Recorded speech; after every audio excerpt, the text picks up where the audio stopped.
Hello and welcome back to another video in Finding Freedom. Now, in this video, we're going to talk about the whole silencing slash cancel culture of this bitch ass community that we have right now. So, it's so interesting, right? Because we have people that will be like, oh, well, I'm trying to silence him. I'm trying to do this.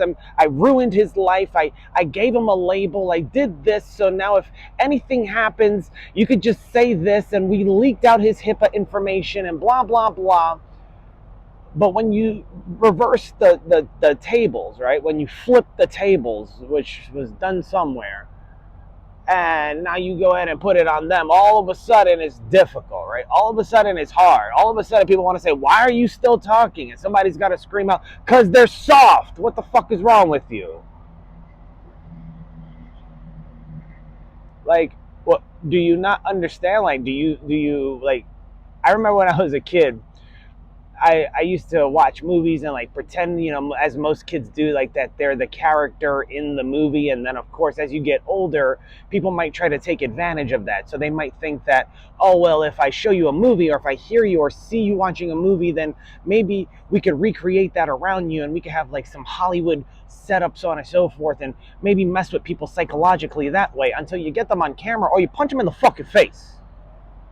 Because that's what people seem to fucking understand, right? The violence, that's what they want, right?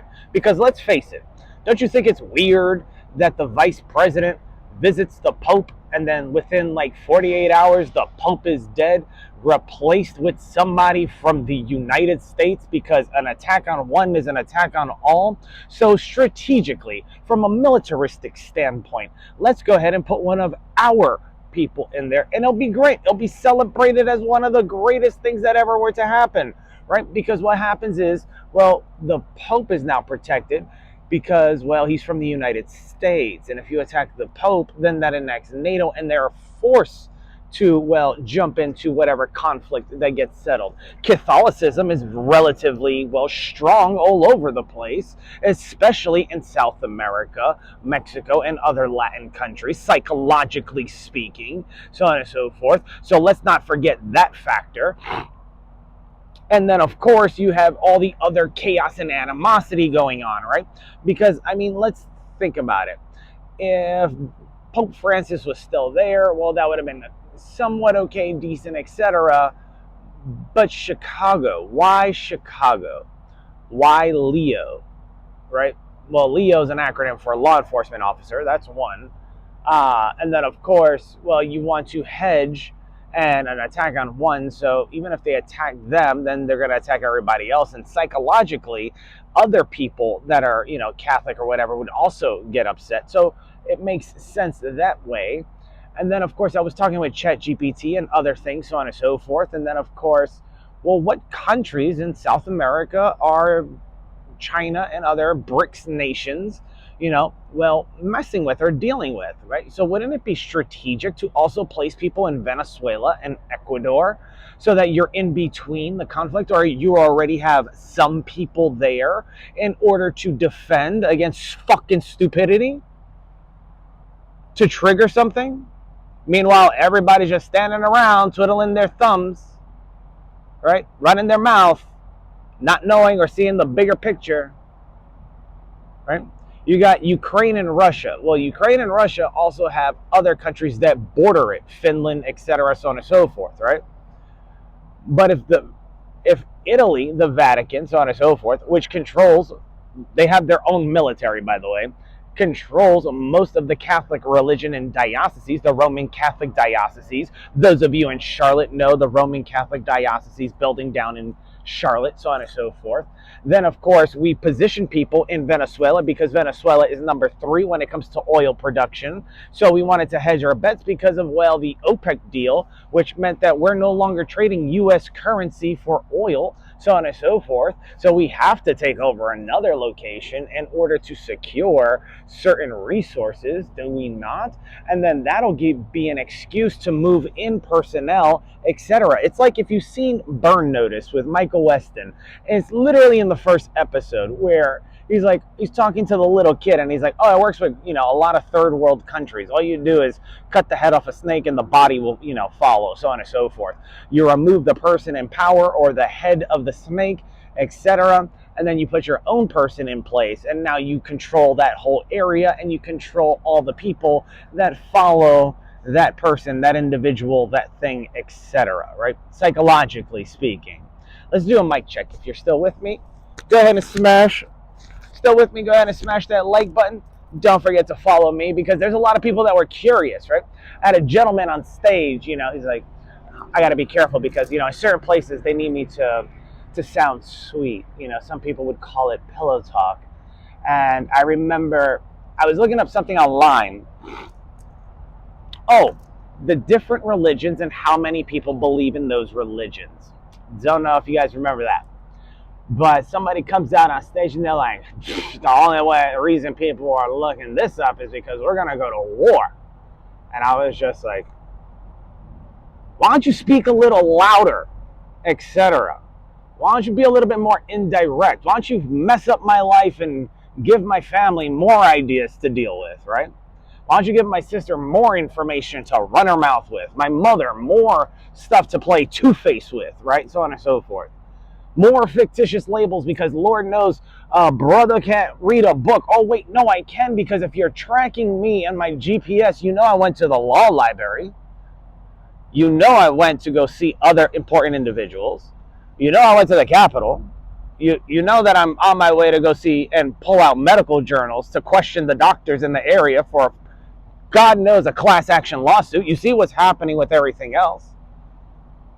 So let me get this straight. You have no problem doing all that. But if something pops off, are you willing to step up to the plate, say goodbye, because Lord knows you blocked my position to go back in? So if something pops off, what are you going to do? What are your homies in Texas going to do? And the reason I say that is because, well, they did say certain things from class. If you guys haven't seen class, it's a philosophical lecture on how to do better. But, they cashed in on that, right? It's like watching the movie The Tourist with Johnny Depp and Angelina Jolie, and he opens the safe and there's these little black books worth millions of dollars. It's like the Book of Clarence. Do you see? Do you hear? So on and so forth. You know how much money we could make with that? Meanwhile, trying to give you a clue without getting in trouble, but you want to throw me under the bus. Everybody has no problem flexing, picking up the phone, talking shit until shit hits the ceiling. And then they say, oh shit, what do we do? Now, mind you, this is not just for educational purposes. Go online, do your research. Did they not move personnel to Venezuela for oil? Did we not move people to Ecuador, which is close to Brazil, because it's a part of BRICS, right? You have Brazil, Russia, India, China, South Africa alliance, right? Then did we not go ahead and have somebody installed at the Vatican which is probably one of the strongest places you could install leadership? So, I mean, think about it. If you're able to control someone psychologically through their belief system, there's no separation of church and state. There's a merger of power that is going on. And I don't know if you guys are seeing, I don't know if you guys are seeing, or if you know, the control or power game and dynamic that's being played out. But seriously, wake up. Talking about it is one thing. Being about it is another. I wonder why they had to put metaphorical handcuffs, sign language, for those of you who don't know, or if you've seen Justin Timberlake's video, Bring It Sexy back, when he says handcuffs, right? So that people could get away with doing certain things. And here's the funny thing. Back in 2020, 2019, when this all started, I was told to let people win. I was told to let it happen. Why? Because you have to flush the system.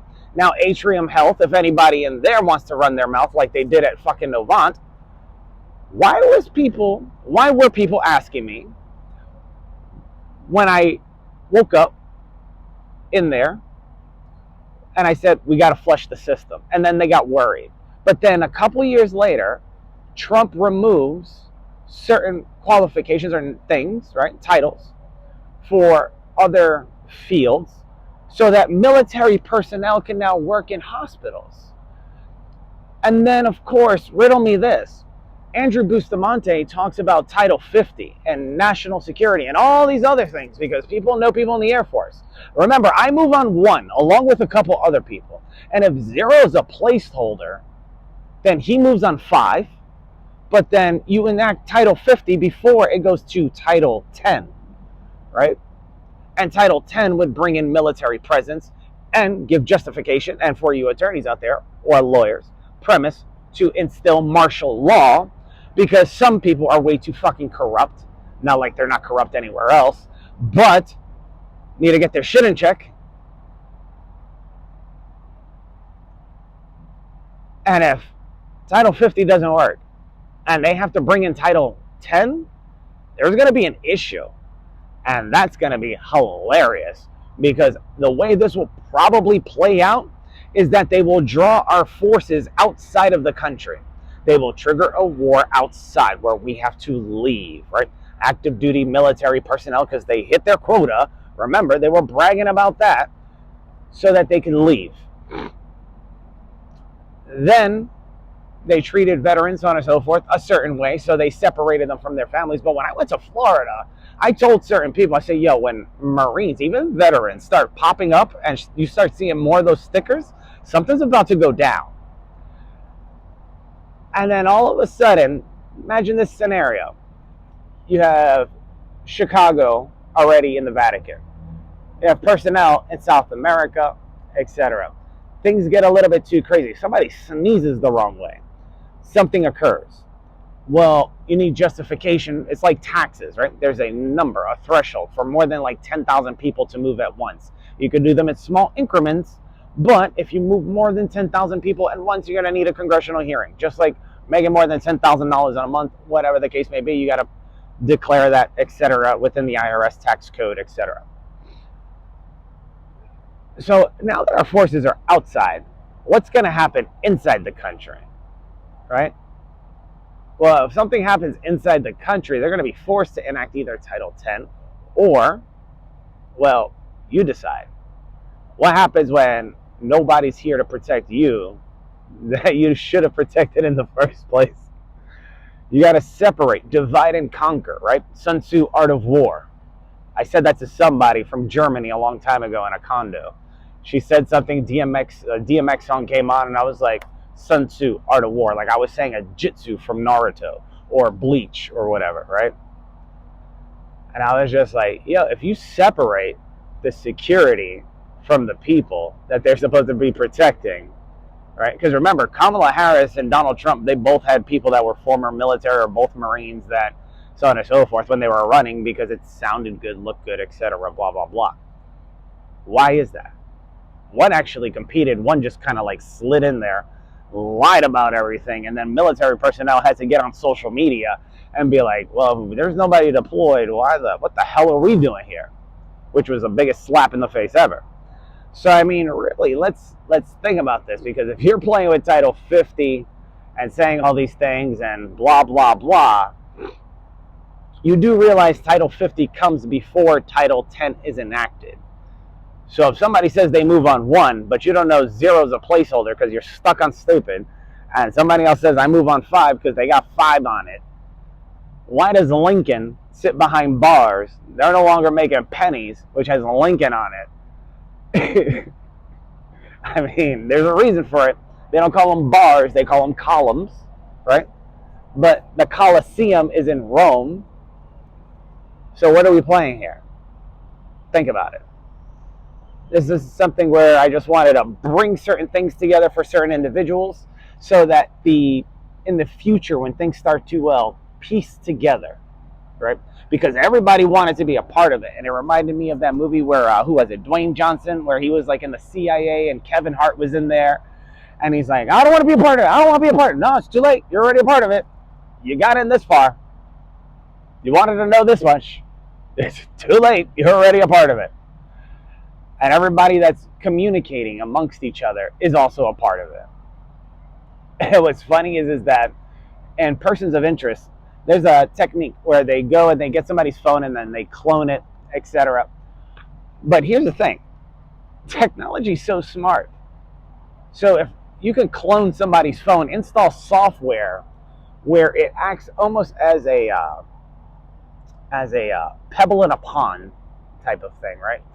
So anybody close in your vicinity, even if they report you, whatever the case may be, while they're doing their thing and they're busy focused on you, your device is also being cloned to theirs. And that's being broadcasted out. That information is being sold. So it's like a deep contamination pool, right? So everything is fully connected, as they say. And then, of course, you have certain things that might play out in the future. Well, like direct energy weapons, right? DEW, Mountain Dew. It looks like a mountain. And then you have the dew. No? Anybody? Remember, Superman got put in handcuffs by the army. And he let them. Why, I don't know. But he let them. Because people are scared of what they do not know and what they do not understand. And then they wish to control it. And then when they look at it as an opportunity, they look at ways that they can utilize their power, leverage, and everything else to control it, or utilize it for training purposes, or whatever the case. Because I promise you, I could say something in my car and then have cops show up 5 minutes later. Why is that? Did somebody get lied to? Does somebody not understand what's going on? Or are you still playing with Title 50 because you wanted to psychologically rile people up to play whatever freaking game? But I'm hoping to God or the universe, the architect, whatever is out there, that something does occur and Title 10 occurs. Because if martial law comes into place, well then, as was once said in I Love Lucy, Lucy, you have a lot of explaining to do. And if they step in, it's going to be real interesting. Remember, Trump wanted to put together alligator or crocodile Alcatraz in Florida, of all places, where Disney is, right? Now, in the movie Hook with Robin Williams, Captain Hook was scared of a clock or a croc or an alligator. Was it time because he didn't want to end up somebody's dinner? Or he just didn't want the clock to run out? Same premise in The Immortal Life of Nicholas Flamel and a lot of other places. So what are you chasing? What are you looking for? What are you waiting for? And just pay attention to what's going on. Because, yeah, remember Robin Williams said, they took your money and ran. Now they're attacking Iran. Were there people that were supposed to go to the military that ran? And so now they're going to force them into situations? We had a draft once before. That was Vietnam. We're long overdue for a major conflict. Anybody could tell you that. They've been holding that one off. Military-industrial complex has to make their money somehow. They're going to use the excuse of, oh, well, they're over there for drug purposes. Bullshit. They're over there for positioning. Ain't got nothing to do with it, boo-boo. Because if they were that concerned about drugs, they'd be investigating Moderna, Pfizer, and a couple other people, right?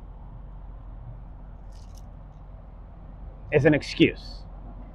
And you just need a good one to get your people in position. Like a game of chess on a chessboard. So until next time, my friends, take care. Have a great day. And let's get cooking. Because can you smell what baby Dwayne Johnson is cooking? No, I'm just kidding. Sydney Johnson, on the other hand, that homie's in Texas. Hit him up if you guys know who Sydney is, a.k.a. Vicious, B-Boy from back in the day. If we get hot import nights out to Charlotte, that would be phenomenal. And until next time, my friends, peace.